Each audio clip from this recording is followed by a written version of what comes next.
My neighbor has been beckoning my children from his window at night. I live in Texas with my daughter, Alicia, and my son, Jay. Their mom has been out of the picture for the past 2 years, not dead, just a piece of shit. And I've managed pretty well as a single father. The three of us lived in a 2-bedroom in a nice neighborhood. I've got a solid job and the kids are thankfully healthy. Everything was smooth sailing until one night, 2 months ago, during which I was awoken by Jay poking me in the face.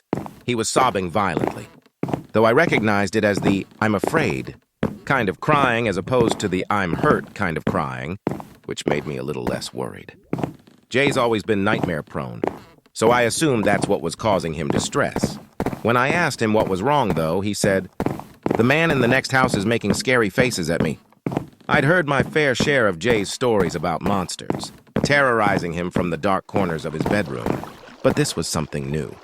I assumed he meant our neighbor's house, and the lack of fantastical elements in his description made me uneasy. It felt too specific to be one of his usual nightmares. I got out of bed and walked with Jay in tow to my kids' room. Alicia was awake in the top bunk. From the soft glow of their nightlight, I could see her crossing her arms and scowling down at her little brother. I didn't turn on any lights to give myself a better view of the outdoors and peered out the bedroom window. Their window had curtains on it, but for once they hadn't been drawn all the way, and there was a small opening between them through which Jay must have looked out. One side of the neighbor's house, the one to our left from the street, was visible from Alicia and Jay's room. There were 2 windows on the neighbor's side of the house, but it was too dark inside to see anything.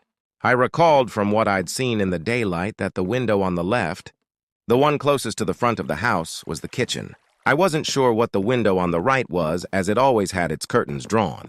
I asked Alicia if she'd seen anything, and she shook her head. "He's always having nightmares and crying.